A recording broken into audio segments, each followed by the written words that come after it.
All right, I'm going to call the zoning hearing board of June 13th, 2024 to order. We will hear two cases, Appeal 1862 and Appeal 1863. We're going to start with Appeal 1862.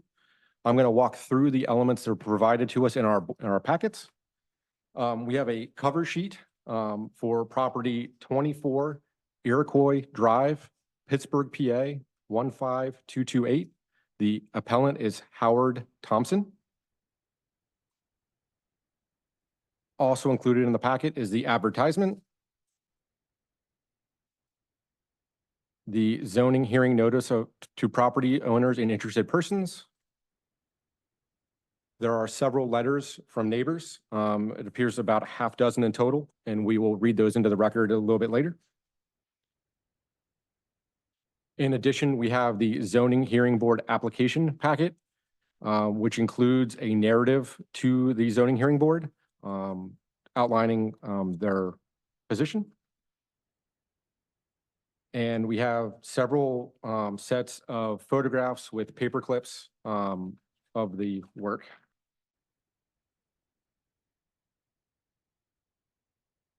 We have a survey of the property.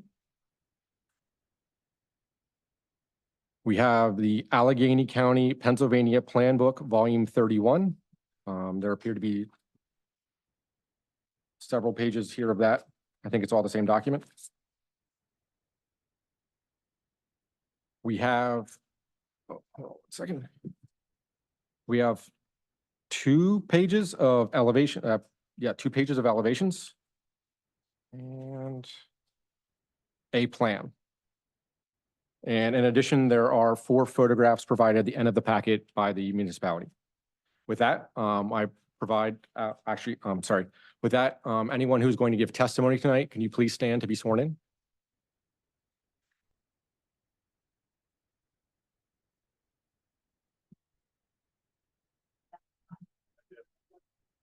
And with that, I'll turn it over to the appellant to make their.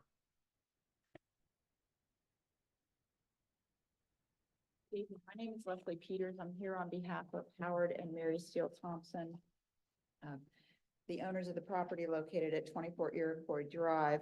They're before the board with 2 requests.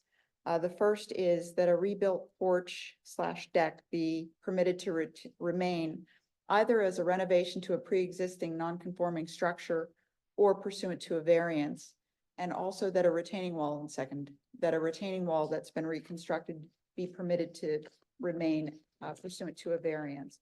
By way of background, this property is lot 179 in the Seminole Hills plan that was recorded in 1926. A copy of that plan was provided with the application.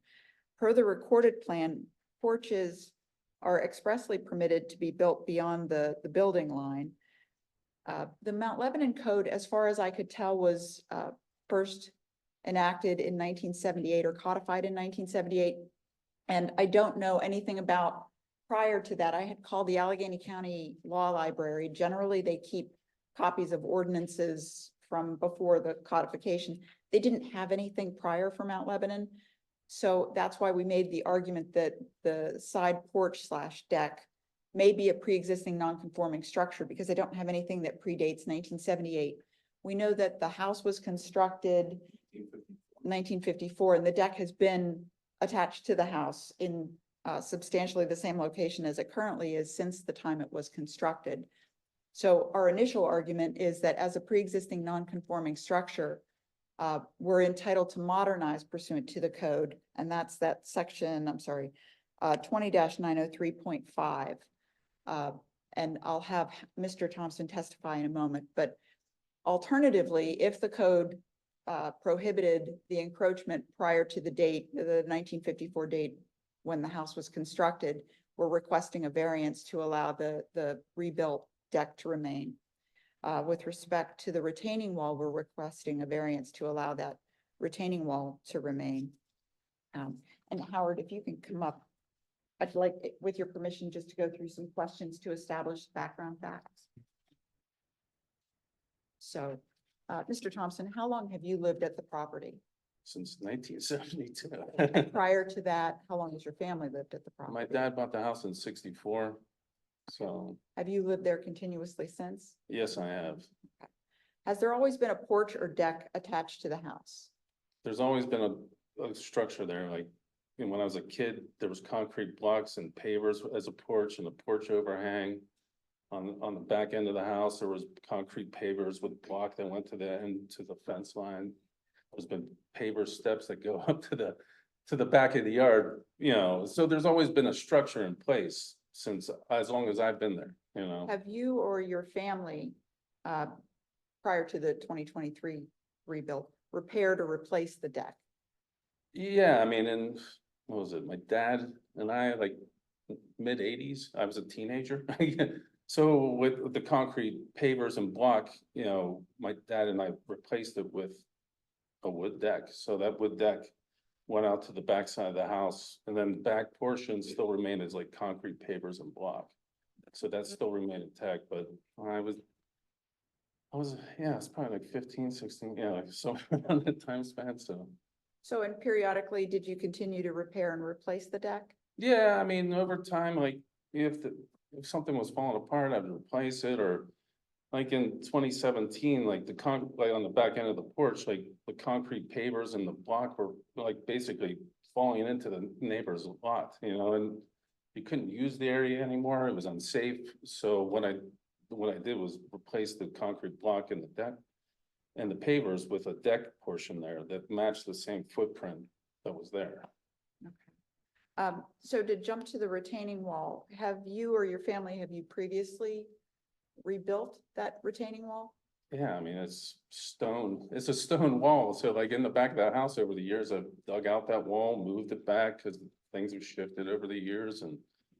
I mean, it's like a lot of houses in the neighborhood, you have a lot of just stone walls where you gotta move things back and dig out behind it. And So backfill it. how often would you say that occurred? 10, 15 years, you know, it depends, you know, I would say about 10, 15 years. Okay, so specifically with regard to the 2023 replacement of the deck and the retaining wall, what triggered the changes there, would you say? I mean, the wood was deteriorating, rotting in certain spots. The back wall was starting to shift, and I mean, at that time, like, the wall was shifting, and then like, in order to kind of fix it, that had to be replaced or, you know, fixed. So, I mean, that's what kind of preempted it. Also, like, you know, the neighbors, they had like a retaining wall built, looks very nice, and they did a great job. It was also kind of so that we can upgrade our property as well, you know? So when you rebuilt the retaining wall, did you make it contextual with the neighbor's rebuilt retaining wall? Yes, yes. Okay, so the distance change in the retaining wall itself is approximately, 8 feet, okay. yeah. And I mean, it's the prior same distance to- as like where the steps were, so that like it kind of stayed to where the step line was, which was kind of parallel to where their wall was. okay, so you took the steps out altogether? Correct. Okay. Is the retaining wall, except for the 8 feet, substantially in the location in which it was located prior? Yeah, same location. How about the deck or porch, whatever? Deck is same exact footprint as it's been. Okay. Are there other houses in your neighborhood that have porches or decks that encroach into the side yard setbacks? Yeah, I mean, you can go up and down the street, like, So as part of the submitted information, we had pictures of, I think there were 4 or 5 houses. If you can walk through kind of those houses. if you take a walk through the neighborhood, like on 115 Seminole, like they have an existing deck that, you know, the house looks nice, but if you look at where the fence is, I mean, they're less than 5 feet. But I mean, that's one thing that kind of came out in the neighborhood. Like further down our street, exact same, you know, I mean, there's multiple, our house, there's probably like 5 or 6 houses that look exactly the same thing, same plan. Like 60 Iroquois, like they have a deck that extends out, and that's probably within 5 feet of, you know, the property line. Like 69 Iroquois and even 75 Iroquois. I mean, they've had those existing porches on there that, you know, or I guess, you know, extensions, porches. You know, they're within 5 feet of the property line. So, and then my last one was 179 Seminole, I mean, if you walk, you look at where the bushes are and it's like, you know, it's right up against the bush line and that structure was probably built, I don't know, 10, 15 years. It's a big structure, but it's real close within the property.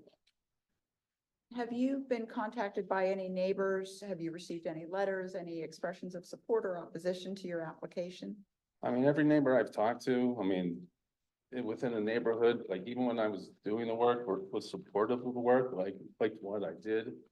But even like during this process, you know, I've talked to multiple neighbors and they like what it's brought to the neighborhood, where it's increased the value of the home as well as their homes in the neighborhood, as well as like the look of the neighborhood. It matches. It's made like the neighborhood look better and, you know, I mean, that's been the vibe I've got from other neighbors. I do have emails as soon as I can, I'll submit them to the board from 3 of the neighbors in support, and I apologize, it's in the stack somewhere, but if I can continue and then I'll Yep. bring that up for your attention and submission. Do you have any questions for Mr. Thompson? Otherwise, I'll kind of go through our legal argument and conclude. Yep, finish your Okay. argument. So pursuant to the 903.5 of the code, we're requesting a determination that the deck, if it is a pre-existing non-conforming structure, that it be approved as a modernization of that pre-existing structure. Alternatively, we're requesting a variance to allow the reconstructed deck to remain. With respect to the retaining wall, we request a variance to permit the retaining wall to remain. And by way of background, both of those variances would be dimensional in nature and not use variances. And under Pennsylvania law, the Hertzberg case, the dimensional variance is of a lesser moment than a standard use variance where the 5 criteria are enforced. So you're entitled to take into consideration the economic detriment to the applicant in the case of a dimensional variance. The 5 criteria, that there are unique physical circumstances of the property.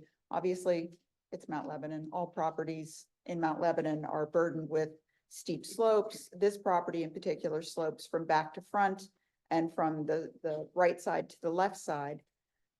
No possibility that the property can be developed in strict conformity. In this case, the physical circumstances require the deck to provide any outdoor living area, and the retaining wall creates the space for that deck. In addition, both have been pertinent to the home since 1954. The 3rd criteria is that the hardship isn't created by the applicant. The hardship in this case is a function of the sloping property. The 5th criteria is that will not alter the character of the neighborhood. And in this instance, the neighboring properties also have side yard encroaching porches, decks, structures generally. And again, we have the pictures as part of our application. Also, the code provides that the design guidelines encourage what's referred to as contextual design of buildings. In this case, we believe the location of both the deck and the retaining wall is contextual with the other buildings, residential properties in the neighborhood.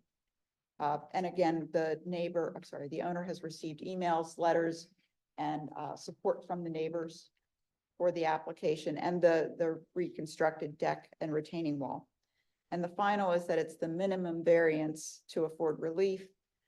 The deck has been modernized in substantially its original location. The retaining wall is now located consistent with the appurtenant wall or adjacent wall for the house next door.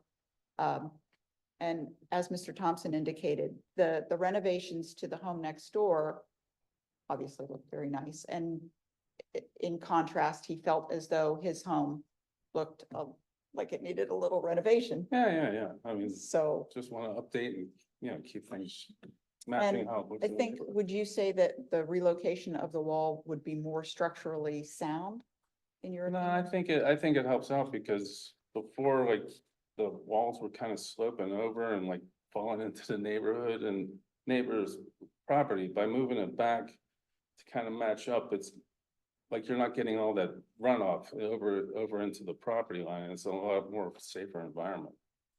Okay, my last question. Why didn't you get permits to do the work? Honestly, I didn't know. I mean, I've always done work and I've always done stuff on the house myself and like I really didn't realize, because I was just updating the deck, I had to get a permit. What was my other question? Is the deck as reconstructed, was it built in accordance with applicable codes? I mean, prior to doing anything, any building or even thinking about redoing the deck, I mean, I did a lot of research. I went online, searched code, got, like, I talked to friends that work in the industry that build decks, do retaining walls, and got as much information as I could before I started, you know, matching, laying a ledger board, making sure the joists go, you know, where, how deep, you know, within the, you know, the post should go. And so, I mean, I did as much research and as much, you know, trying to get as much knowledge for anybody before doing this, you know, like with anything I do. I mean, I try to do my due diligence, and I mean, unfortunately, I really didn't realize I had to get a permit before, but I mean, once I did get the permit notification, once I was aware that I had to submit a permit, I submitted it back in last May. And then after through that process, that was denied, and there were some suggestions, so I made some of those, you know, adjustments, you know, that were made, but not adjusting the footprint of the deck. I think I resubmitted back in September, and then at that point, I really didn't hear anything from that point. Back in, I would say February, March, I got a notification that we were gonna be fine, so then I resubmitted a package, and at that point, that got denied. And that's where we're here with the zoning variance. So if you have any questions for Mr. Thompson? Mr. Conti, do you have any questions? Yeah, a whole bunch. Did you inquire with the municipality what the code was before 1978? I did not call the municipality. I did look at your, Reasonable to ask. well, I thought that when I pulled up your E360, the code online, and then when I called the Allegheny County Law Library, because that's who I refer to if I have a question about the codes. So, yeah, I apologize. I just thought, well, the law library keeps copies of all of the, Based on your knowledge and experience, is it reasonable to assume that Mount Lebanon didn't have a zoning code until 1978? that's why we're requesting alternatively the variance. Yeah, it seemed to me that seems late to me, but they didn't have anything, and there's nothing online, and the reference in the, There's a whole building here with records. yeah, no, I thought that was You didn't reasonable. consult them. I thought Allegheny County would have record of it, so. Was any building permit ever issued? You said you worked when, around 1978 with your father? No, I'd say probably mid-80s, 85. Yeah. I don't know. I mean, no, not that I'm aware of, because my dad, you know, I was helping my dad out at the time, so he was. Well, not that it would have been your responsibility to do it, but I just wondered, did you know that there was a building permit at all? Not that I'm aware of, you know. And there is a file of building permits here. You didn't make any effort to look up to see if it was permitted? Well, I don't know that it's relevant if a prior construction was permitted. He didn't know that it was Yeah, required. I'm not sure, but you have made several assertions about the importance that makes that seem important, and you don't seem to have pursued it very carefully. Well, I'm not Well, sure. That's my opinion. Okay, well, Um, I'm not sure that I it have would be a couple other relevant. questions. The construction that or reconstruction that you've proposed, does it meet current Mount Lebanon code? That is, are the footers right, Yeah. the structure Yeah. right, the connections right? It does, It does, yes. okay. I mean, I've had, you know, Josh, one of the inspectors, he came out, we went over everything. And, you know, he felt it met everything, the code, and I mean, he made a couple of recommendations to add additional support on the columns, and which I did. But to my from my perspective, it does meet code. But the problems are what, with the dimensions of it? The location of dimensions. it? Well, I think the problems are that he didn't get a permit to do the work initially. Yeah.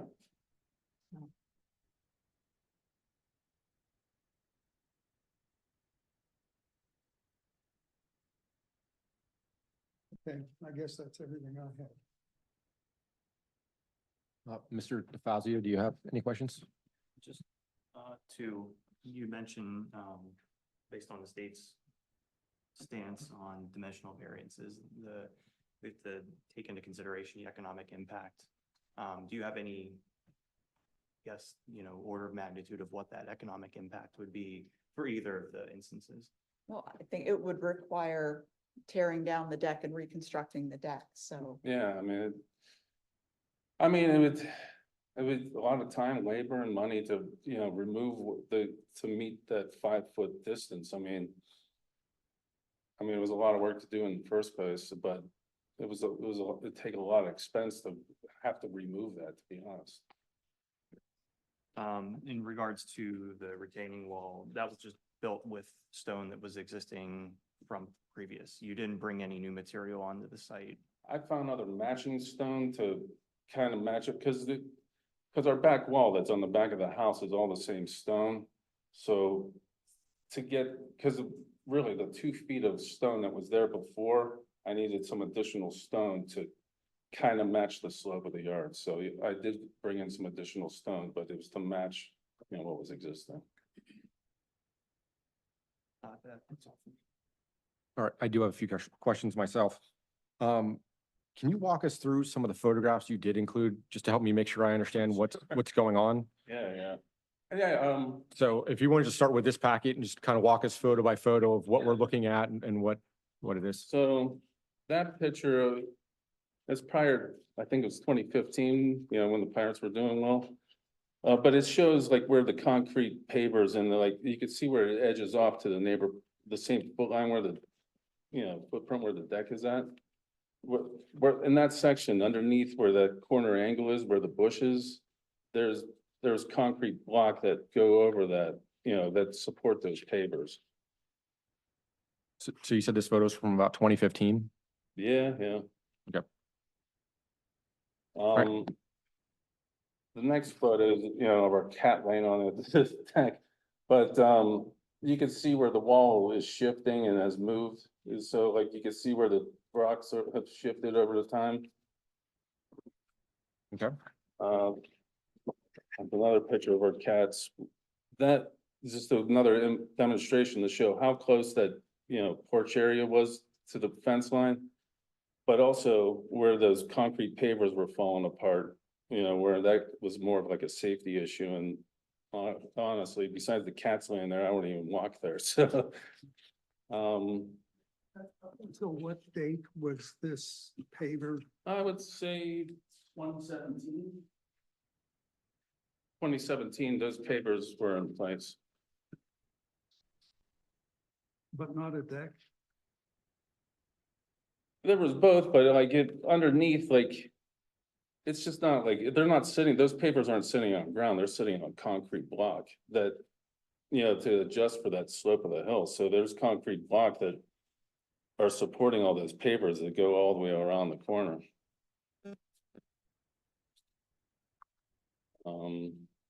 Which photo are you on next? I'm looking at this one of the cats. Yeah, yes. So same, just another demonstration to show, how close that, that was to the property line, plus just how it was falling apart, really. There's a chain link fence in this photograph. Is that the property line? Yes, Like what? Okay. yes. The next photo is when I replaced those I'm pavers. gonna show you what you're looking at in the same order. Okay. Yep.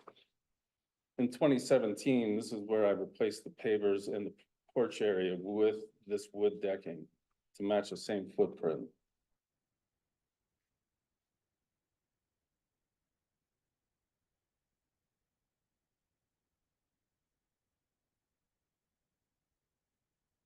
And the next photo is this. That's just to show where the porch is, this is after probably 2018, maybe 2020. But to show how the deck was. All of this in this picture was constructed in, No. Just if you look at the previous picture where if you look at this picture, Yes. That was done in 2017. The other piece, Is that in the foreground of this picture? yes. Yes. Yes. Okay, and then this in the background that was constructed, 85.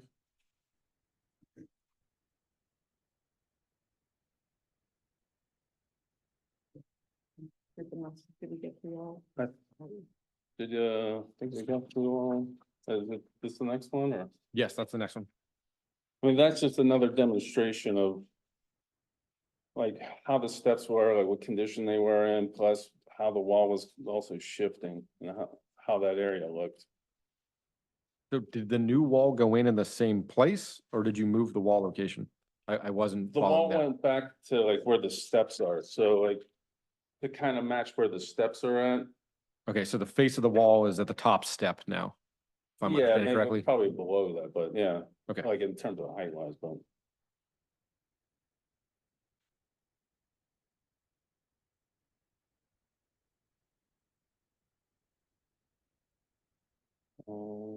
What's the next photo you're looking at? That one. That one, that's probably like when I was like about, I don't know, 8. Well, we're younger than that, probably my sister, probably 6, but it shows you like where the concrete pavers in the porch existed probably in the 70s, you know, So this is when the porch was entirely out of pavers and concrete block. correct. Okay. That was probably the best photo I could find from the time span of digging through family photos. And then I think it's this photo here. That's probably mid-80s. That's my mom sitting in the background. That big giant pine tree, that's not there anymore, so. But that's just showing the deck back in that time span. Okay, in the next packet, starting with this photograph. So. This is where I like, updated the deck, so this is like the front of the house.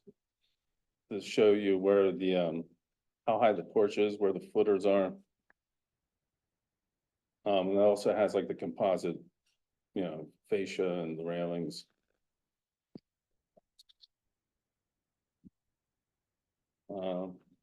Next picture is this picture here of the house. Yes. Just to show you like how the house is and where, just with the deck to the side of the house. Same way with the next photo, just showing the relationship to the deck to the house.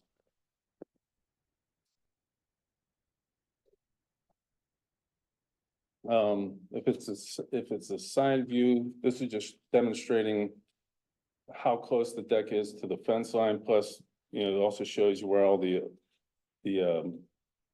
supports are for the deck, as well as like the fascia and the railings and such. About how close would you say is the deck from the property line?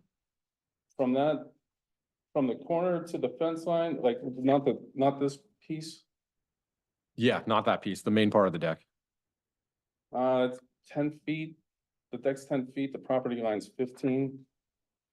It might be a little over 10 feet, but it's within. No, That's a- it's from, or maybe we are talking the same thing, but I'm assuming this fence is the property line. Correct. And how far from here to that? That 10 That's- feet?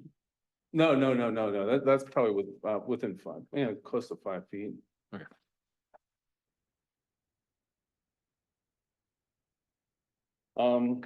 This is just measuring, like showing the height of the retaining wall in the back, or the wall on the back. This is the reconstructed wall. And if you can see, it's using the same type of stone that's used for the rest of the house. And that's approximately how high? That's approximately how high. 40, I need my readers. I think it's 46, 48. in what way does the stone wall violate code? What were you told? I was told it was too high. I mean, but I've There's a- said that it's, There's a portion that's 2 feet. There's It's a where it portion of goes to 2 feet. 4 feet that is an issue, I believe. Barbara, can you clarify for us? So just a point of clarification. The reference chapter 6, 102 on the application is under our grading ordinance. So it has no relevance tonight in this case, because this is dealing with the zoning ordinance, not the Okay. grading ordinance. All right. Within the grading ordinance, there is provisions in there for the administrator of the grading ordinance to basically grant waivers for retaining walls to be closer than the required 5 feet if it makes the property more usable. In particular, we typically will grant that waiver if an existing wall is already within 5 feet of the property line and somebody is just replacing it. So the wall is not at the issue tonight, Okay, except for the fact that where you left off on these pictures, the next picture that shows the bench, the wicker bench, and the square little deck, okay. this one here, No, that one. All right, yep. the square deck that is in against the retaining wall. That retaining wall was moved from the front of that deck where that step is and moved back to be able to build that on-grade deck there. So in reference to that, there was no permit ever applied for the retaining wall as well. So that's why it was referenced to the owner in dealing with the deck requirements. Okay. So hopefully that clarifies the question with the retaining wall. Yep, thank you. I mean, honestly, like, you know, for the wall, for the even deck, I mean, up until I was notified, I really didn't know that I needed a permit for any of it. And I mean, once I was notified, I've been, You've as submitted, as cooperative as possible to buy the documentation, try to match everything that's been required. okay, are there any more pictures or is that? Is there another picture that you?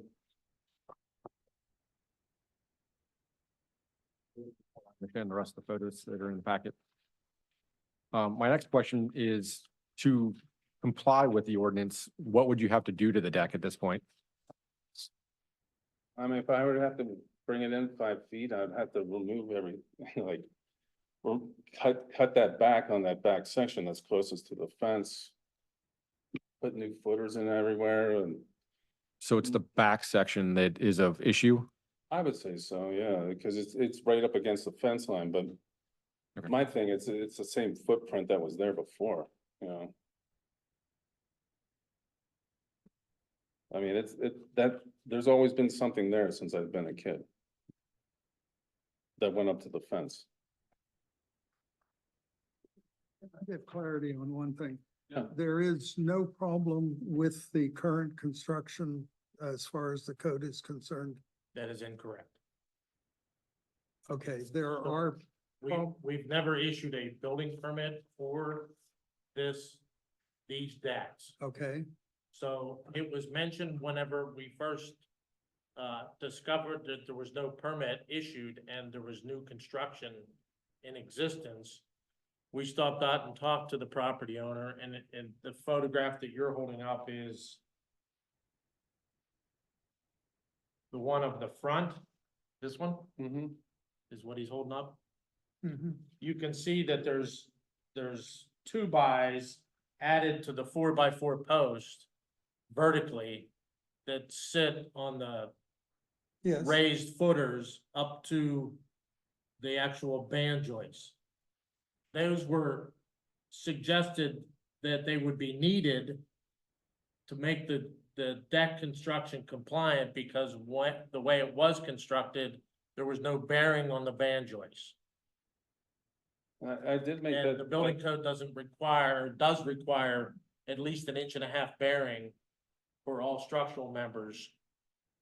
And because they were just through bolted and not bearing on anything, it was suggested at that time that would be a fix to correct that particular situation. Was that fix made? Yes. okay, and that fix was made. I would assume, but I don't know if it was done on all, because no permit was ever applied for, or no permit was ever issued for it.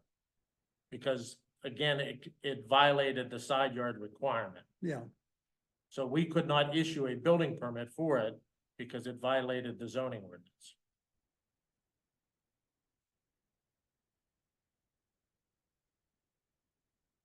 I have no further questions at the time. Mr. Conti, any other questions? um. No, I saw letters, from, people, near you. Did the folks next door to you write a letter? No, But I believe they're here. And no, they're here though. if I may approach and provide you with the emails, we have 3 emails that neighbors. Okay. Well, he had referenced that they received some. Yeah, we'll talk about those in a minute. Okay, and that's, you live facing the house, you live to the left? You want me to get out of the way so they can? Certainly, sure.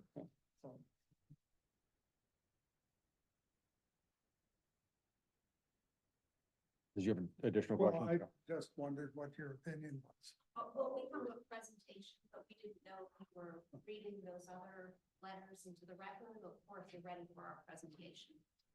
We can do the presentation.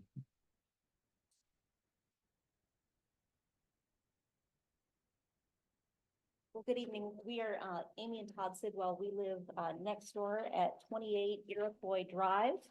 And we submitted the presentation that you see on the screen. And if we may move to the next slide, please. So we are presenting the adjoining neighbor summary, and I'm going to provide the general timeline, and then we'll get into more specifics as we move along. Todd will get into the major key modifications at 24 Iroquois, Howard Thompson and Mary Steele's home. We'll talk about the effects on our home next door at 28 Iroquois, and then Todd will summarize our requested actions as the adjoining neighbors. Next slide, please. So this photo that you see, this photo represents on the left, our home at 28 Iroquois. On the right, you'll see the Thompson Steele home at 24. And we selected this picture deliberately because in 2022, we had our retaining wall done. We also had a sidewalk constructed and French drain installed. And that work was permitted by the municipality. It was inspected, and it was also done by a contractor with 20+ years of experience working here in the South Hills. We again want to thank our neighbors for that 2-week inconvenience because it was a project. It was a major project getting that work done. Again, we shared this photo with you because we want to share with you what the homes look like prior to the work that was done. If you notice on the right, 24 Iroquois, the Thompson Steele home, you'll see the vegetation that was growing between the two homes, but you'll also see the size of the deck that was in existence in 2022 before the Thompsons and Steeles began their work in 2023.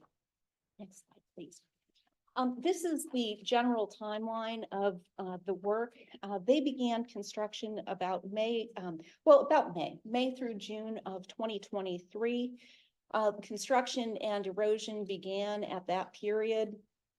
Fall and winter 2023 to 2024. Erosion continued for us and we started to see rodents encroach. March through June of this year, we saw hardscaping and landscaping continue at the neighbor's home. This is our general overview, and as I mentioned, we will get into more specifics. I'll summarize key modifications at 24 Iroquois impacting our property. The rear hillside was excavated against the property line. The deck was replaced. The footprint was increased slightly to the side into a recess previously occupied by a very large shrub, and to the rear into the new excavation. large, large shrub and other foliage were removed. And after the deck construction, a plastic sheet was placed under the deck. And the photos on this page are between June 2022, roughly when deck work was in progress. And one of these slides in June 2024 show the changes over that time. The effects that brought us concern were the hillside excavation and deck footprint increase resulted the removal of the grassy slope in the back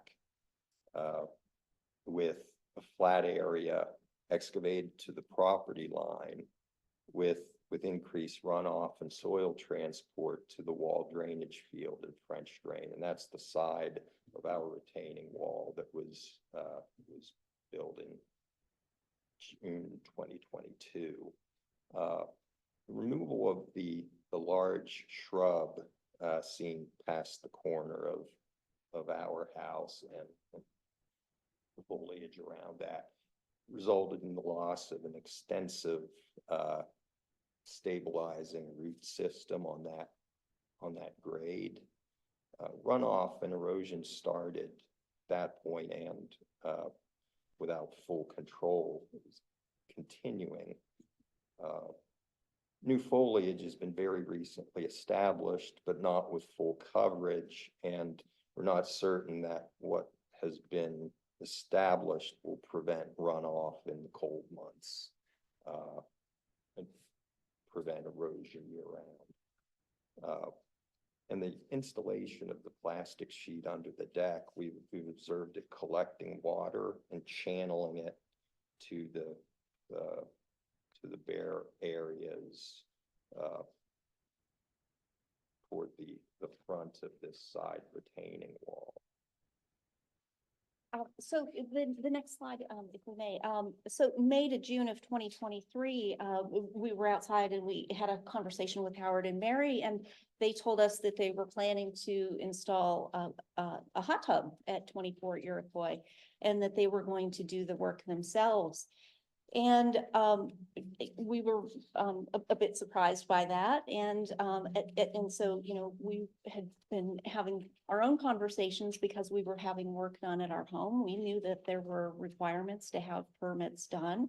And so when we were speaking with the zoning office, we knew that there were those requirements. And so, you know, they asked us to kind of keep an eye on what was going on and document that. And so why we have these, this level of detail is because they asked us to keep an eye on what was happening next door. And that's why you see this information about the decks here. So we know that in May to June of 2023, the Thompson Steels were working on their decks, including removing their roof structure over their side door and that deck.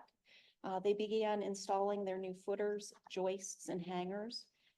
They installed an uncapped PVC pipe from their home at 24 Iroquois that was pointed toward us at 28 Iroquois.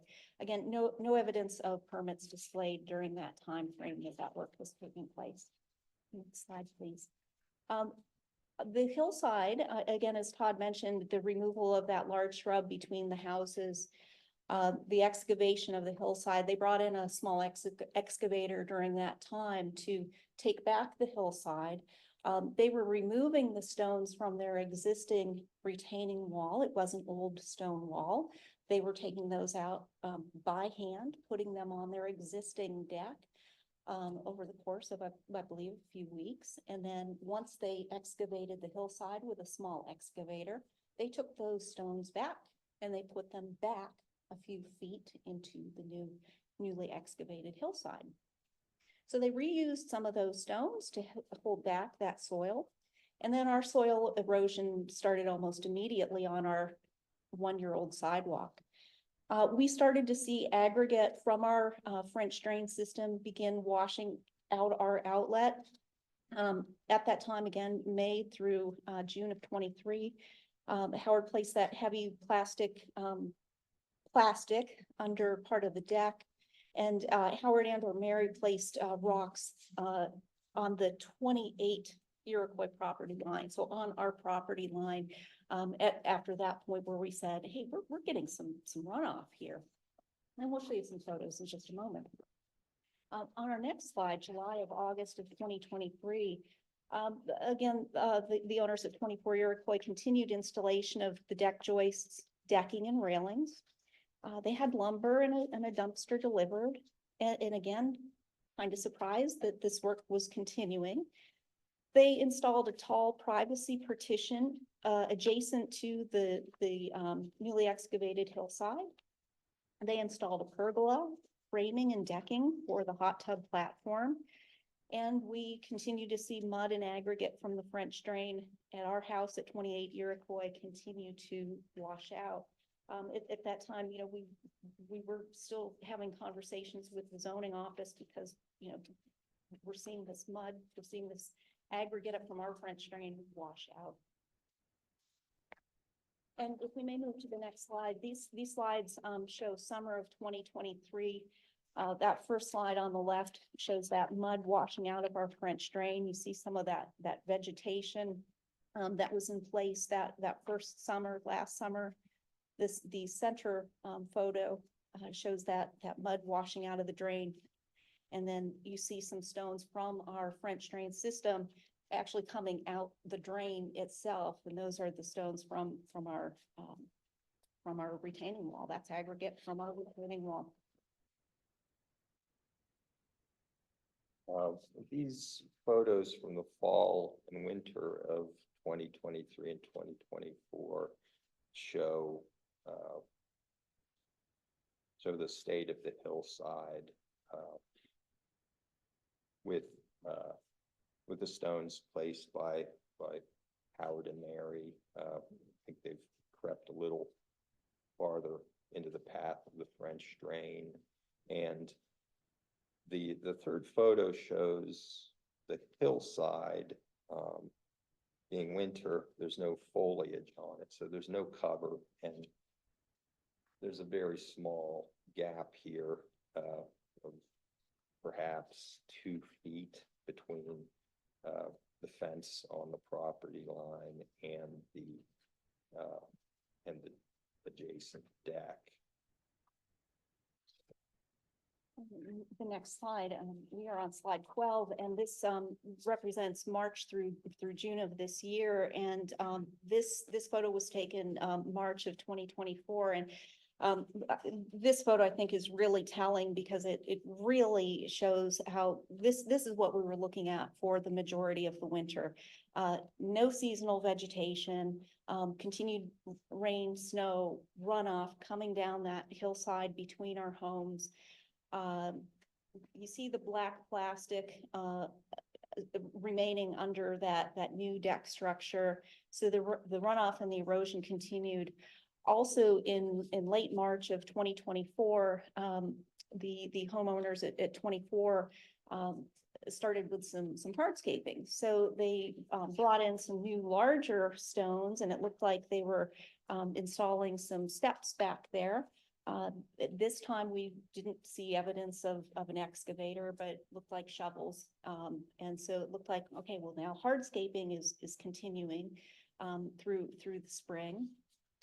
And so some continued general landscaping has happened this spring with perhaps seasonal plants and mulch happening.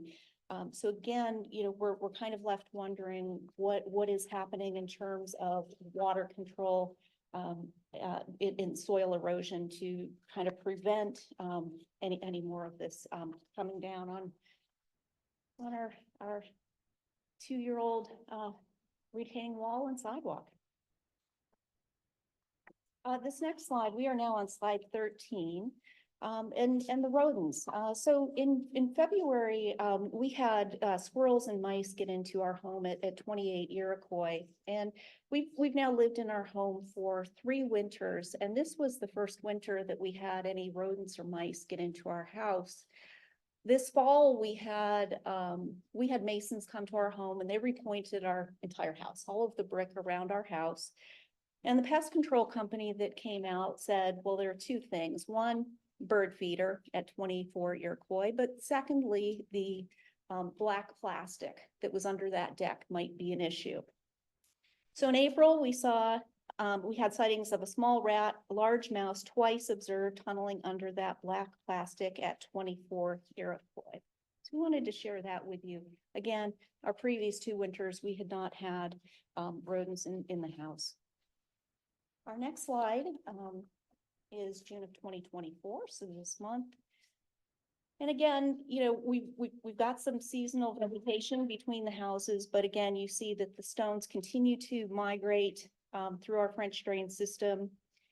The stones are washing over our retaining wall cap. And again, this is the retaining wall between the 2 homes.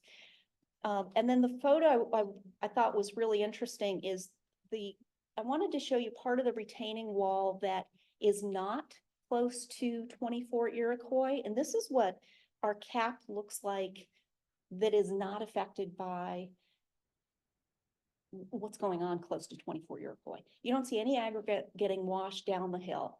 And so I think that's really important to see that clearly there are some effects of water runoff. Clearly there are some effects of erosion happening closer to 24 Iroquois. Next slide. These photos were taken in June 2024, and it shows the current state of the vegetation on the space between our houses. Although some vegetation has been established, there's still significant bare areas, plastic sheets in place to channel water, and we still have issues at the French drain. Now, additional views and these views of 28 and 24 Iroquois in June 2024. A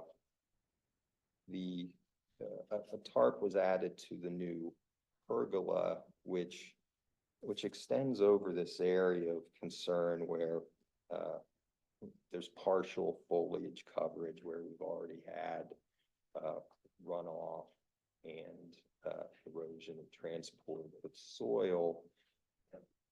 We're concerned about runoff from the tarp under substantial rainfalls because of the pergola joist orientation and the extension of the joists past the deck and over the area of concern. Now, we've gone through all of this not to, try to fight against a variance of permits, but we wanted to document the effects of the work that's been done on our property, and Howard and Mary put a lot of work into making a very nice outside space. And we're just asking for consideration and some work to be put into more permanent runoff and erosion control solution. So the summary is we endorse the granting of the applicant's variance application and permits if plans to mitigate runoff and erosion that are sufficient for year-round through cold weather months are developed and implemented. And it's not my area of expertise, but I think these would include runoff and erosion controls by applicable professional standards and approved by municipal inspectors, and more immediately, perhaps removal of the impermeable plastic sheet to keep channeling water toward the property line.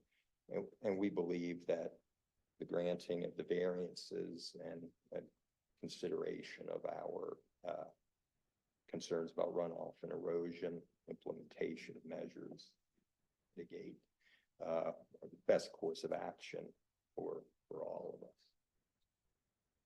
Thank you. Thank you.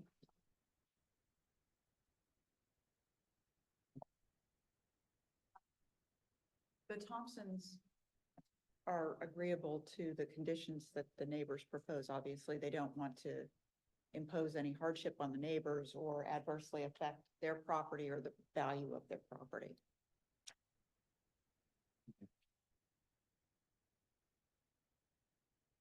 I'm gonna read the letters that were also submitted into record. The first one is from Greg, and if I mispronounce names, apologies, Daniel of 40 Iroquois Drive.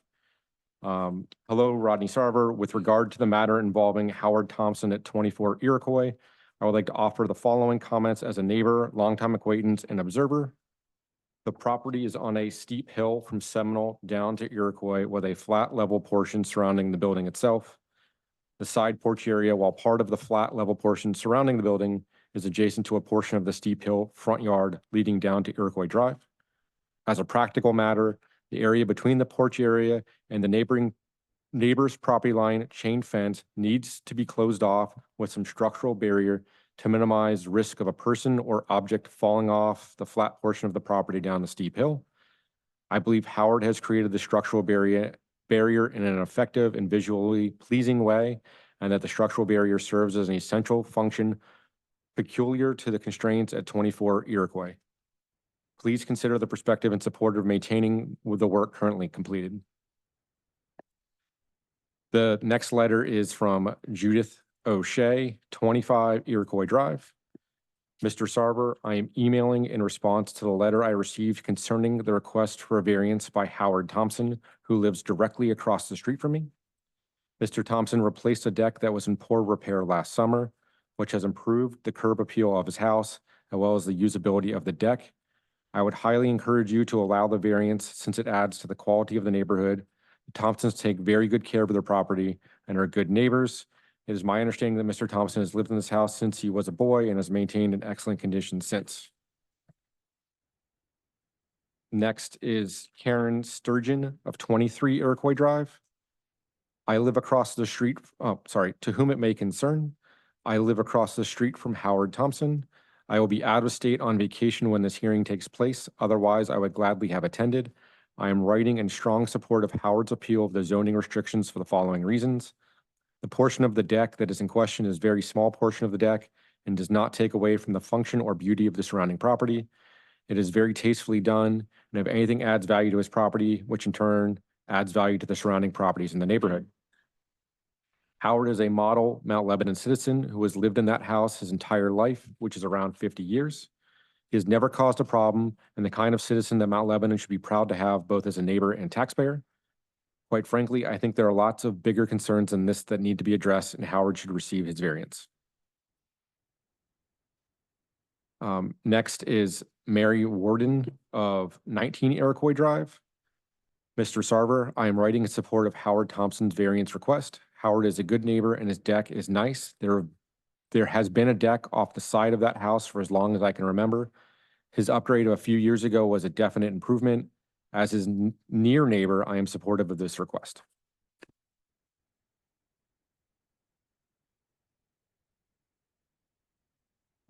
Next is Shannon and Joe Clarity of 141 Seminole Drive. To whom it may concern, we live up the street from Howard Thompson and are writing in support of Mr. Thompson's appeal of the zoning restrictions. The section of deck in question is a very small portion of the overall structure and in no way obstructs, diminishes, degrades the function or track. Oh, sorry. Yep. Nope, in no way obstructs, diminishes, or degrades the function or attractiveness of the surrounding property. The deck is very well constructed and enhances the value of his property, which will also add value to the surrounding properties. Additionally, we have known Mr. Thompson for 14 years. He is a very upstanding citizen and a model neighbor. We understand that he has lived in the same property for 50 years, and so he is very much invested in his neighborhood and his community. Mr. Thompson should receive his variance.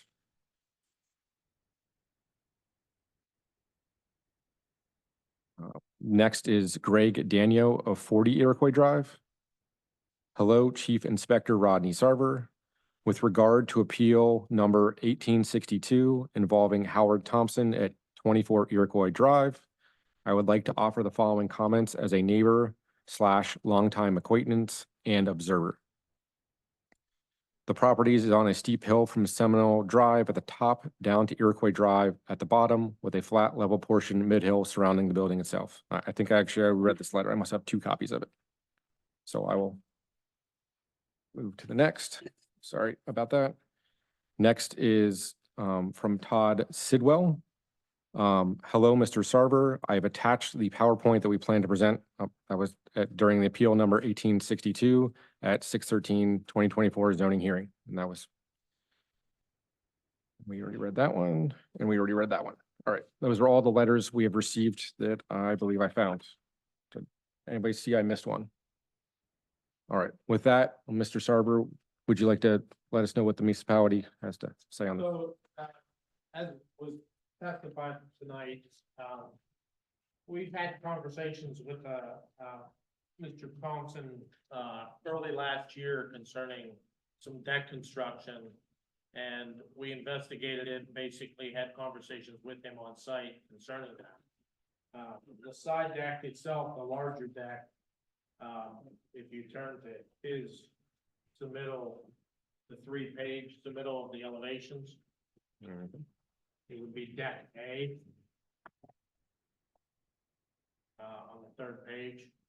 The deck A was rebuilt and we did not have any permit application submitted for that. So we had conversations concerning what was needed.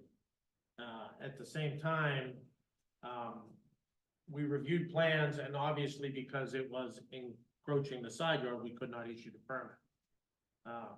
He then further constructed deck B as well as deck C, which are both on-grade decks. With my understanding is the anticipation for deck C was to contain a hot tub. And the wall that you can see to the right of deck C was moved from the line that comes up from the bottom of the page, moved back into the hillside as testified tonight. So because we have not received any compliant plan submittals for permits to meet the building code and to issue these permits, we had sent out a violation notice advising them that they have the right to appeal because of a zoning matter for the setback requirements, and hence they decided to apply for a variance.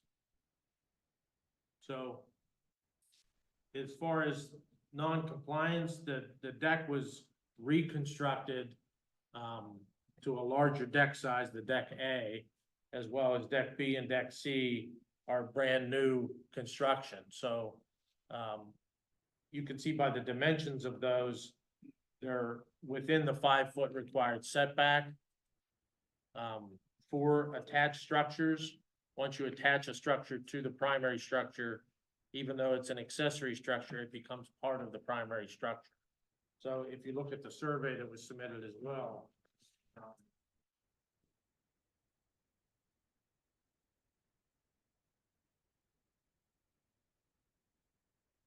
they have 7 feet on the north side of the property and 15 feet on the left. So the minimum side yard is 5 feet with a total of 15. So once you attach it, since they have 7 on the right side, they need a total of 15. They need 8 on the left side. If it's detached structures, you can go up to 5 feet to the side property. So because it's attached, technically they need 8 foot on the left side, whereas that deck goes, as testified tonight, more than 10 feet out from the side of the building for deck A. And as shown on this drawing, 12-foot 6-odd for deck B and the same distance for, deck C. So I assume deck B and deck C are detached structures? I don't believe they're attached to the house, is that correct? That is correct. So you're looking at two different offsets. Deck B and deck C can be no closer than 5 feet to the side property line. And the attached deck A should be 8 feet from the property. And where are they now? I would assume deck A is closer than 5. And based on the 12-foot 6, deck B and deck C are within 3 feet of the property.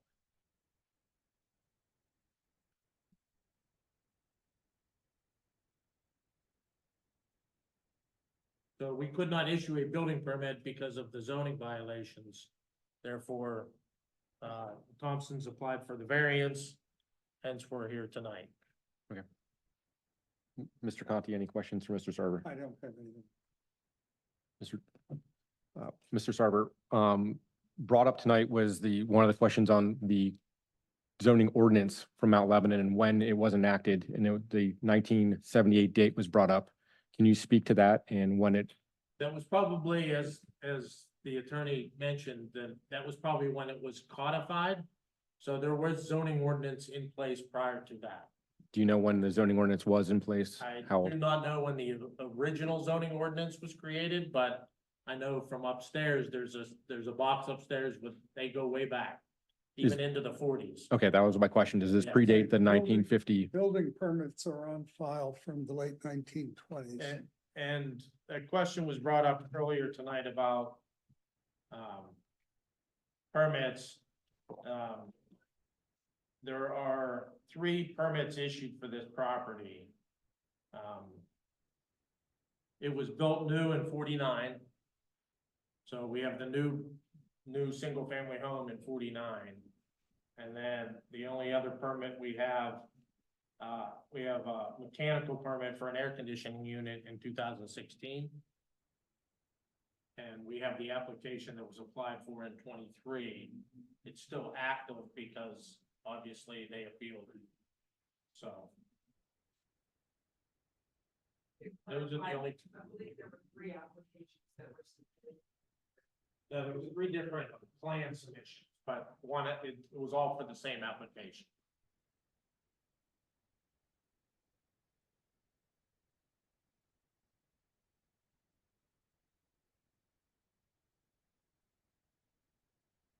All right, Mr. Conti, any more questions for anyone?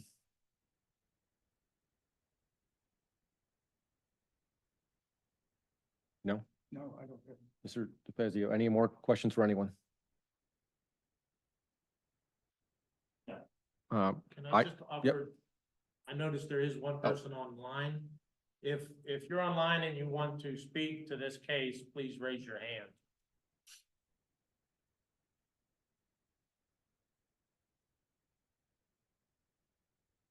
All right, hearing them not want to speak, we're going to adjourn and to executive session.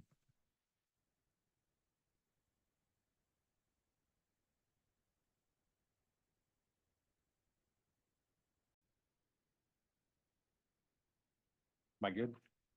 Okay, we're going to reconvene Appeal 1862. In regards to determination of a pre-existing non-conforming structure to remain, Mr. Conti, how do you find? Would vote against a variance in that case. In this, that's not a variance, do you feel it is a pre-existing non-conforming structure to remain? No. Okay. Mr. DeFazio, how do you find? No. I also vote no. In relation to the variance to encroach on a setback for the deck, Mr. Conti, how do you find? No. Mr. DeFazio? No. And I also vote no. And a variance to encroach on a setback for the wall, Mr. Conti, how do you find? No. Mr. DeFazio? No. I also vote no. That will conclude the hearing on Appeal 1862. I think, Mr. Sarver, how long do we have We'll the letter? send out a notice within 30 days. 30 days. All right. Thank you.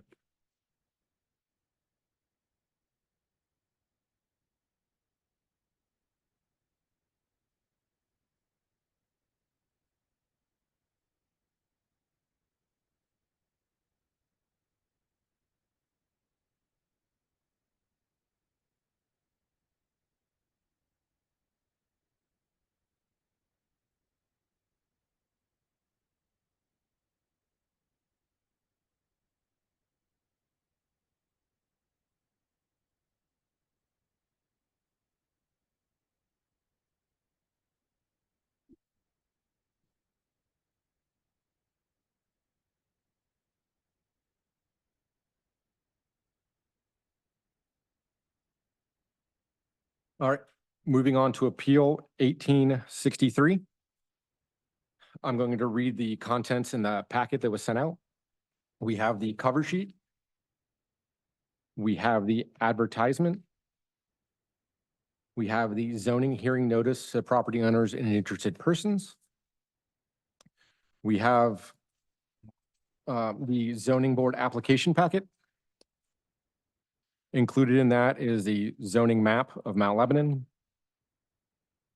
a GIS map of the property, what appears to be an image of the scoreboard. This looks like it's a grading map showing the approximate location. There are also some drawings of the scoreboard that are stamped structurally, so maybe construction drawings. Looks like there's some kind of schedule. There looks like there's structural calculations.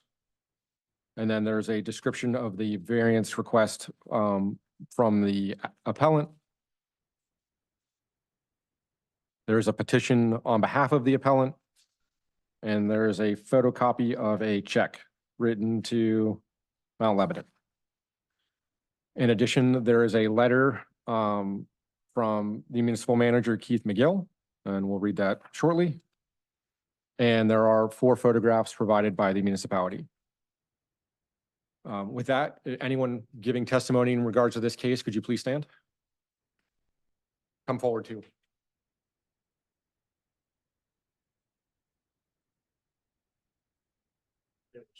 I don't think they were. That's why I wanted them to stand to get sworn in. I think we just swore on the first case.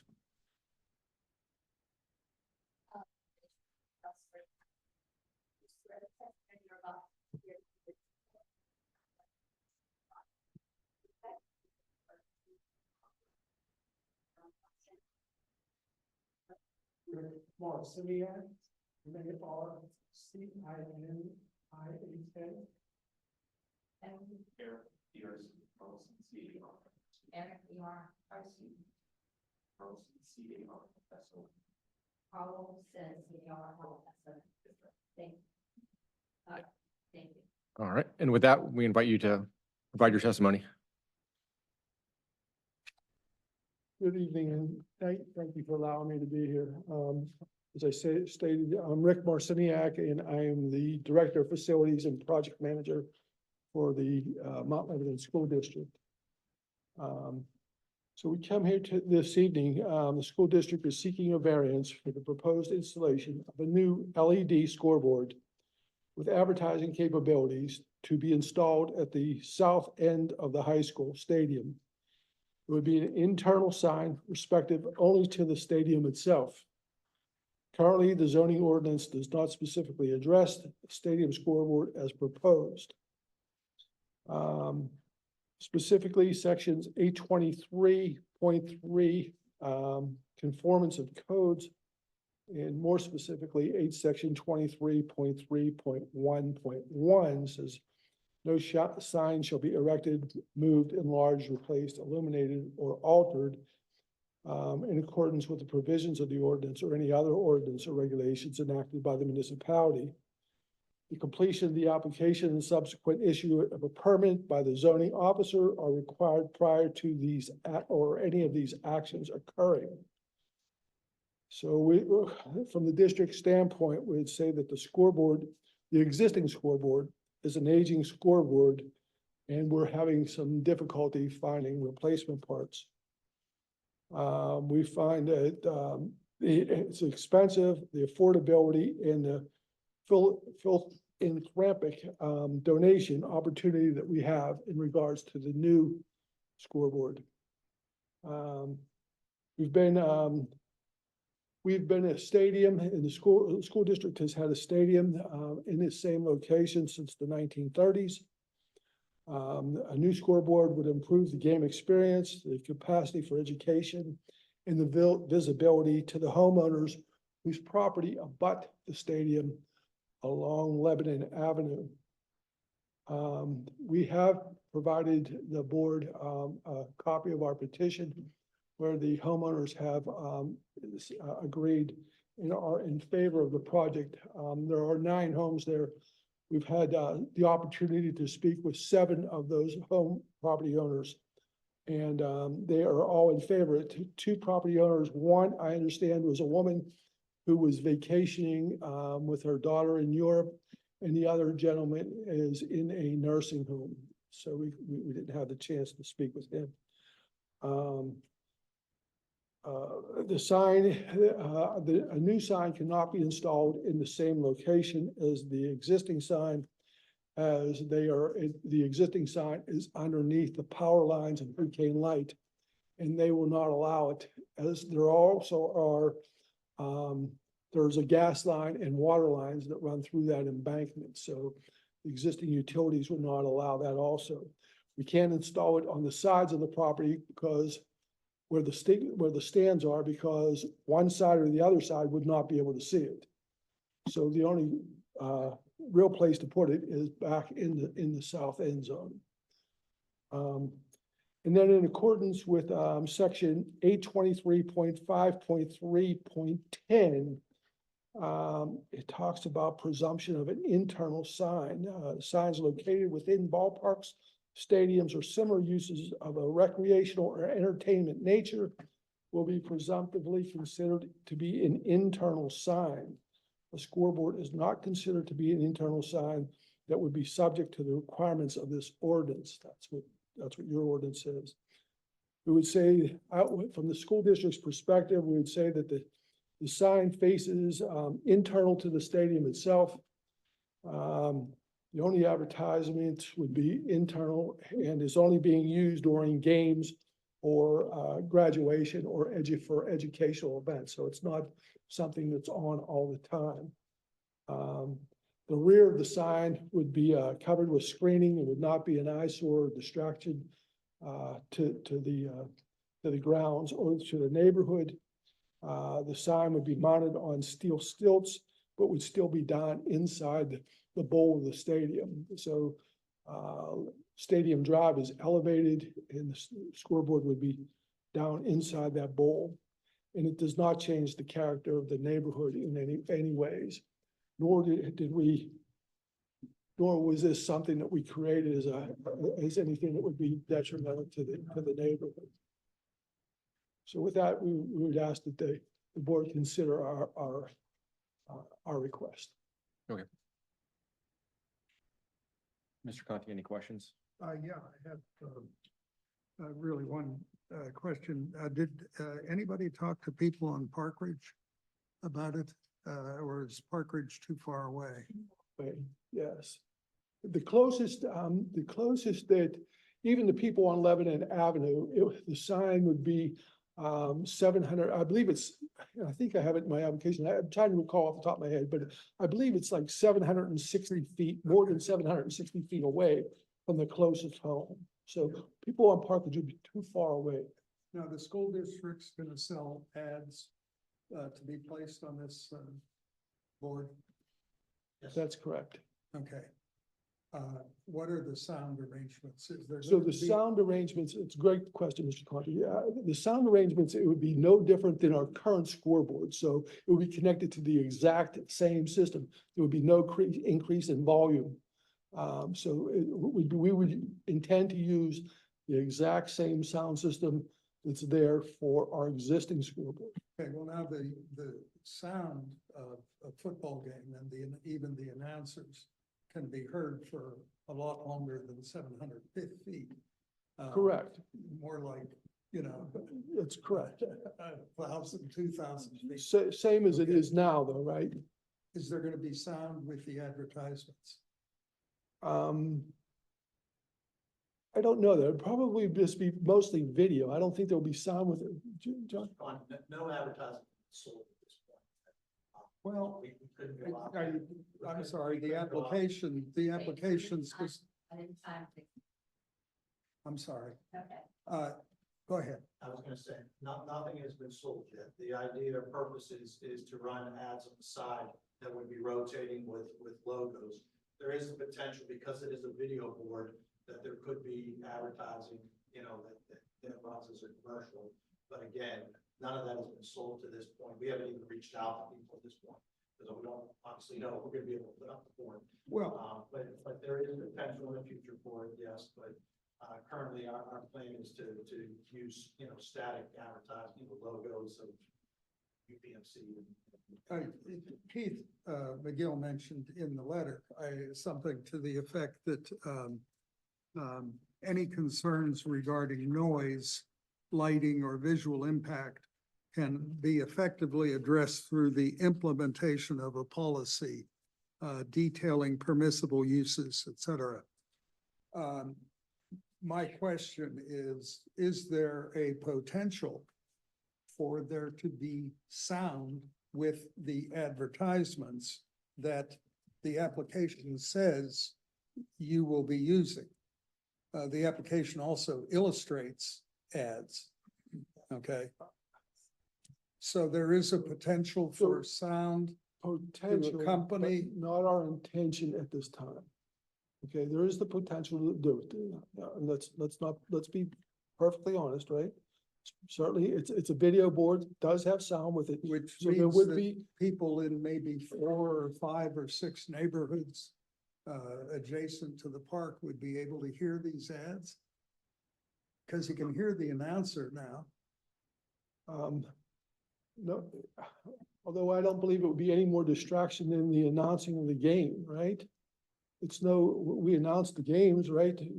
When we're there, we have not, we just had graduation.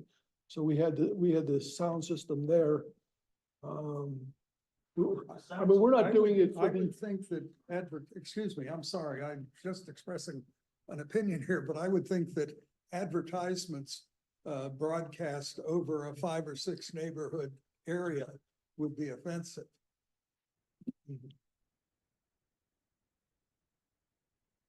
I honestly couldn't tell you how many neighborhoods the sound reaches from the stadium. Because if I break, I'm always in the stadium. Well, So I don't know what distance that carries. All I can tell you is the exact same existing sound system that exists now in the stadium is what is going to be used. The speakers, the soundboard, nothing is changing. The only thing that will be changing is the scoreboard itself. and the fact that there are ads running, Correct. that's a big difference. Yes. Okay.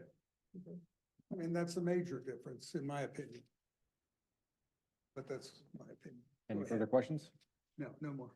Mr. DeFazio? Any questions? Mr. Marciniak, can you just walk us through the packet that you did submit, just so we can, get everything on record? the packet that we have, we've given the board the application. We certainly included the zoning map that showed that we're in an R1 district. Yep. And where our location would be. So then we have the actual Allegheny County map that shows that where our school district is, and again, we've been there for since the 1930s. The next is an actual drawing of what the scoreboard may look like. And you can see that there are advertisements along the side. Hmm. The next is an actual site map of where the post for the scoreboard would be located in reference to Forsman Stadium Drive and the track.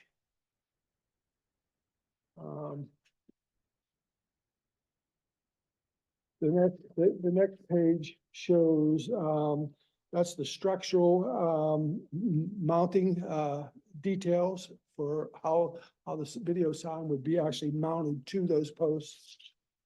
And it is sealed by the structural engineer.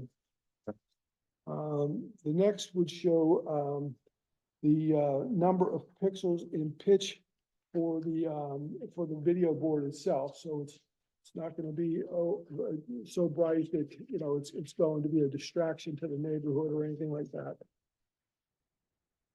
The next drawing is an actual, that's the construction of the board itself. And what would it be made up of?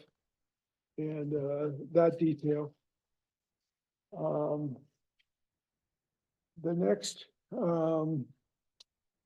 The next is a graph, and it talks about the structural calculations that would be necessary for the post that would support that post. You can see that the next one is the petition from the homeowners whose property about the property, and they are very, like I say, they're very much in favor. They're very much in favor of seeing the sign as opposed to looking at the back of the existing sign. And then, as you had mentioned before, there is a copy of the check that we submitted to the municipality, and we have our description of the project and the variance request, and we addressed the 5 findings relevant to our request in that. Okay. And I believe that's everything that we have. And then how did you come to the determination of the size of what you're requesting?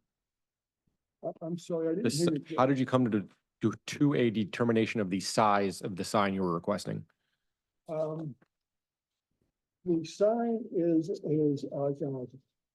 manufactured by Daktronics, and they have standard sizes that they have that would suit our needs. Budget driven.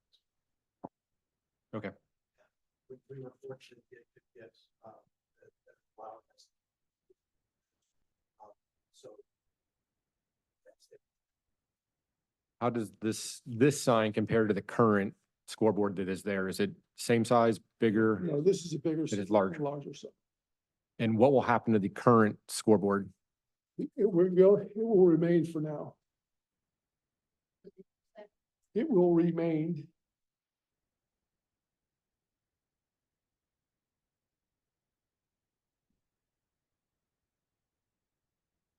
And then for what events will this be used? Will it be all athletics on the field? Will it be, Correct. So there's athletics on the field, not just football, but there's soccer, there's field hockey, there's lacrosse. It will be used for those events. It would be used for graduation. Okay. And it would be used for some educational purposes. would it just be used by the district, or would you ever Only- rent this only out? Used by the district, only used by the district.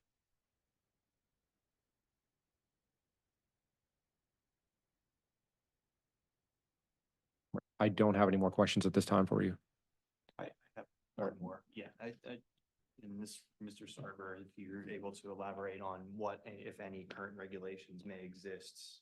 I know that this sign is not, this billboard is not permitted in this zone, but what are the regulations generally dictating? Well, that's what brings us here tonight. So whenever the school district first came to my office and asked me about this, we looked at the provisions of the zoning ordinance and there are no provisions. So technically you have to allow a use for everything. And the only term that we found in the ordinance dealing with scoreboards was under internal signs. And it basically says, the last sentence of that section says that it's not to be considered an internal sign, and not regulated by the rules of this ordinance. So you can interpret that a couple different ways. So the idea was to basically present and ask for a variance for to be considered an internal sign, because they are currently moving from a sign that the back of it faces the neighborhood, and they're moving almost 700 feet, the sign, towards the interior of the property. So by common sense, it is an internal sign to the property that is only meant to be seen by people from the inside of the property.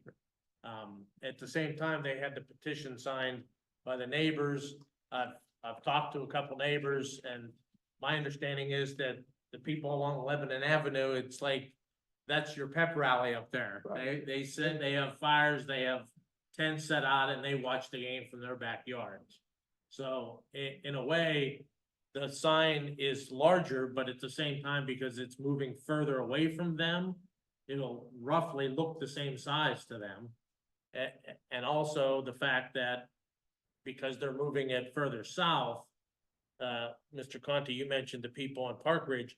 Right now, they look at the face of the existing scoreboard. The people in Park Ridge would see the back of this scoreboard, so they wouldn't even see anything.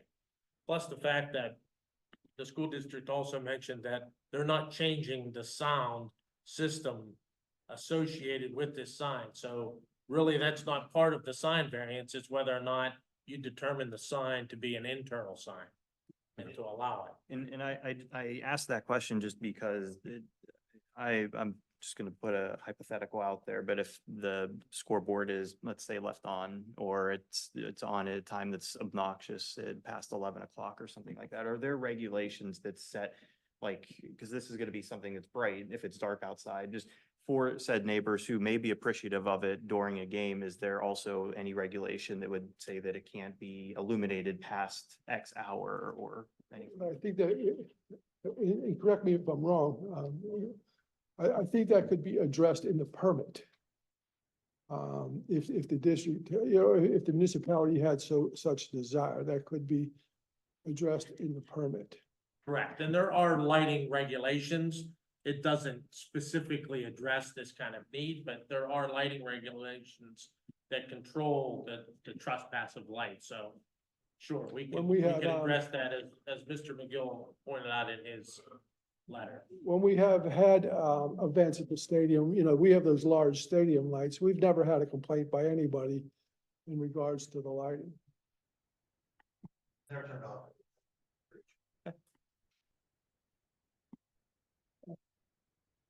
One question, if we decided, if we make a decision that this is an internal artifact, could somebody make that same argument for, say, the field at Jefferson or the field at Washington, behind Washington School?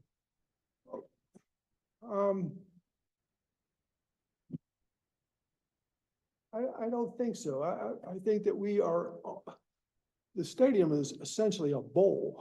I mean, we have either embankments or stadium buildings and stands on all four sides. Yeah. So we're down inside. So the only people who really get to see this sign are the people who are at the stadium or these 9 people whose property abuts the stadium. It's only internal to, I mean, it would be, if you don't mind if I draw an analogy, I mean, it would be the scoreboard at Accushore Stadium. You can't really see it from outside the stadium.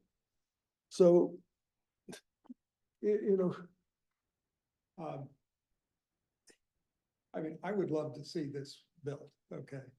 But depending upon how it would be, we would grant a variance, would we be establishing a precedent for other fields in terms of the internal sign? that would not be the case at Jefferson. No, everybody's property would be able to see it. Same thing at Mellon, as you would be able to go up and down Castle Shannon Boulevard, or people who lived along, whose property would be, they would all be able to see it. This is not the same case. I just want to make one other observation. I would think in your application that you should have given us a rendering of the sign in place in order for us to gauge the size of the sign and its impact, visual impact. Yeah, It's not, and I apologize for that. Actually, I do have a rendering of it, and we will show that in the permit application. I actually just got the drawings back just this morning, but I'd be more than happy to share that with well, with you. it would have been nice to see it here. I mean, we have, 4 photographs. And, architectural rendering is so simple these days that, somebody could have plugged that sign in there in 10 minutes and come up with a reasonable approximation of what we'd see. So, like I say, the sign that you're gonna see, the drawing is pretty much what you're going to, I find it again. Is what you're going to see. That's what you're going to Yes, see. that we have. But, what would be most interesting would be to take something like this and put the sign in it so that we understood exactly what it would look like. That's an observation. And if I could just add, the 4 photographs that he's referring to is what we Yes. to add to this package. Thank you. So if I could just clarify, the bottom right photograph in this arrangement, you can see the existing scoreboard on the far end of that field. So they're proposing to move the scoreboard basically in the forefront of that photograph, where you would see the back of that scoreboard. Same with the bottom left, where it says Lebo, the scoreboard would be to the Right of it, right of that correct, Lebo, correct? correct. It would be to the right of this. That's correct. And then, again, the upper right, we sort of took a picture just to show where it would be. So again, it's moving almost 700 feet towards the interior of the property. And because there's no provision in the ordinance that sort of regulates scoreboards, that's why we figured we guided them to basically apply for a variance to interpret it as an internal sign. Therefore, it would have to meet the requirements of the internal sign as well as meet as all the other ordinances.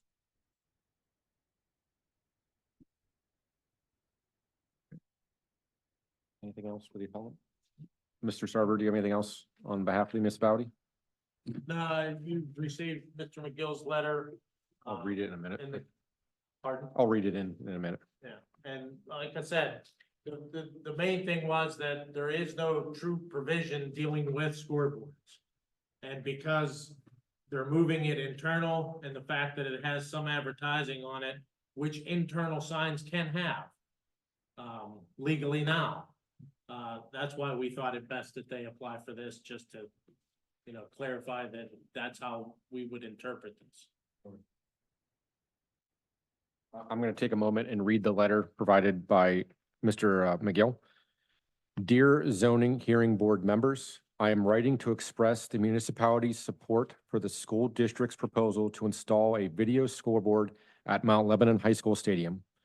High school sports and extracurricular activities play a pivotal role in the lives of our youth, offering them opportunities for personal growth, skill development, and camaraderie.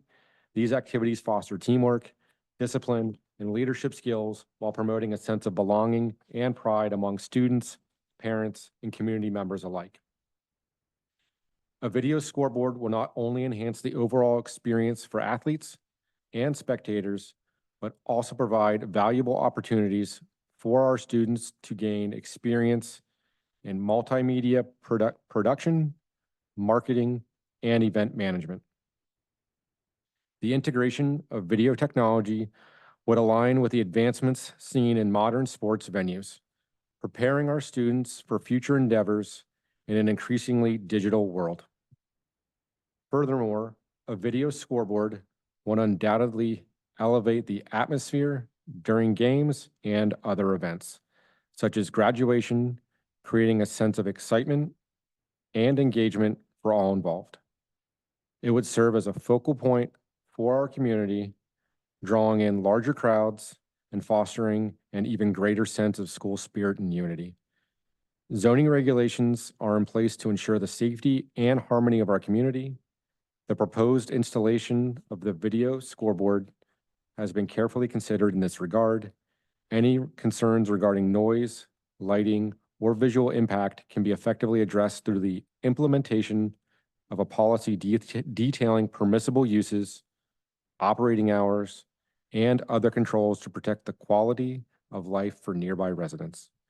In conclusion, I urge the zoning board to approve the application for the video scoreboard.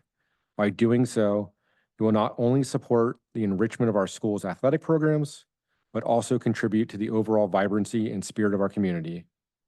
Thank you for your time and consideration. Respectfully, Keith McGill, Municipal Manager. With that, does anyone in the audience care to make any statements? All right. Please state your name when you step up. Sure. My name's Eric House and it's 61 Partridge. Actually, I just received a letter that had the variance construction. I didn't have any understanding of the drawings, where this board was going or anything else associated to that. So I just wanted to understand that. Actually, Mr. Conti brought up a couple of the concerns that I have, and we talked to some neighbors on the Park Ridge Lane type structure. Our main concern was setting a precedent. So I understand that this is a scoreboard, it's facing south facing, it wouldn't affect Park Ridge. That part of where that would sit is low grade below the rock pile, so I don't think we would even see the back of it, honestly, from that. From the variance letter, I didn't understand what it opened up. So to Mr. Conti's point, would that open up to do the same thing at Markham? Or in our case, would it open up to do the same thing on the rock pile, which is what I'm really concerned about, because that rock pile is about 150 feet from our back door. And so that precedent was what I'm here to understand. And so could that be permitted quickly without understanding of that? I understand there's no lights there at this point, and I'm hoping that continues to be that way. But that was just something that we were concerned on.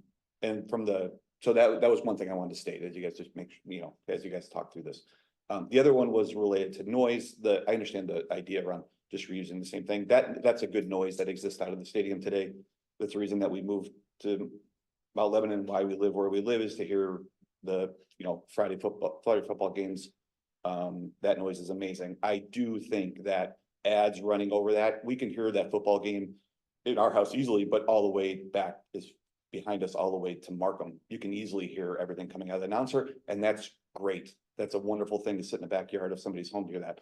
I do think that ads running over that is incredibly tacky.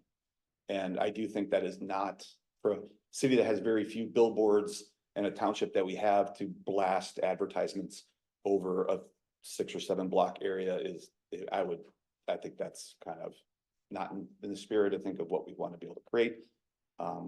So I think LED signs are tacky overall, but that's a separate issue. But I do think that those are the only 2 things I wanted to bring forward as you guys consider this. All right, thank you. Questions or? Okay, thank you. Can I clarify, the variance request is for this particular property only? So, as far as your question with precedence, the request is just for this property. Okay, and what is the property? Well, the variance goes with the property. So the high school property, that basically any variance goes with the property that is actually applied for. So including the rock pile? Well, no, it includes what facts were presented tonight Oh, for this particular case, for this particular property. Thank you. It doesn't affect other properties that the school district may own. I appreciate that. Thank you. I think Mr. Carlson's question is the rock pile on the same property that is deeded with this sign, It meaning, is. so then I think his question is, does that then mean they would be able to get a internal sign determination based off of this being approved at the rock pile? No, I believe that they're specifically asking as part of this variance request for this particular billboard in that particular location. Okay. Those are the facts of the case, so. I appreciate it. Yeah, that wasn't clear in this. Yeah, so if they would to apply for a permit for a sign up closer to Park Ridge on the other turf field, that would be a totally different application. Okay. Anyone else in the audience care to speak tonight? Personal. All right, no one in the audience, we'll go to the person online. Yes. Yep, please state your name and address before speaking.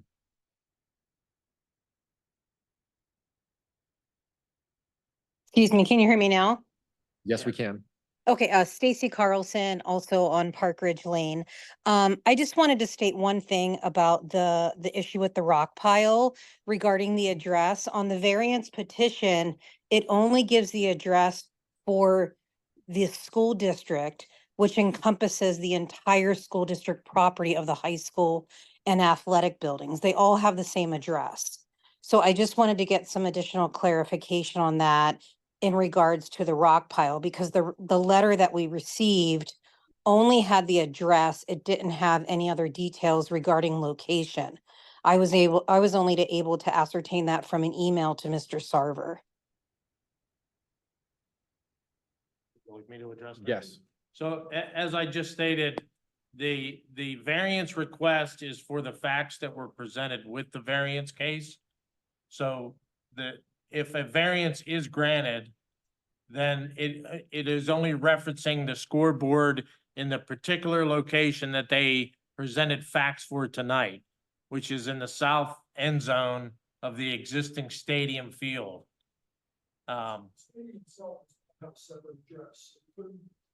Correct. So it wouldn't allow the creation of a scoreboard anywhere else on the property at that address. It's just the facts are presented for a billboard to be placed in that location. Okay, that sounds great. Thank you so much for the clarification. No problem. Any additional questions, Mr. Conti? Mr. DeFazio? All right, we're going to adjourn to executive session, and we'll be back.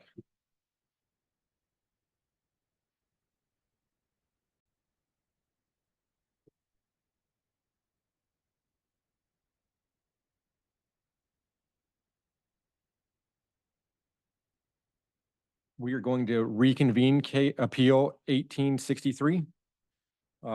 In regards to a variance for this to be considered an internal sign, Mr. Conti, how do you find? I approve of the variance. Mr. DeFazio? I approve. And I also approve the variance request. That closes this appeal. Thank you all for attending.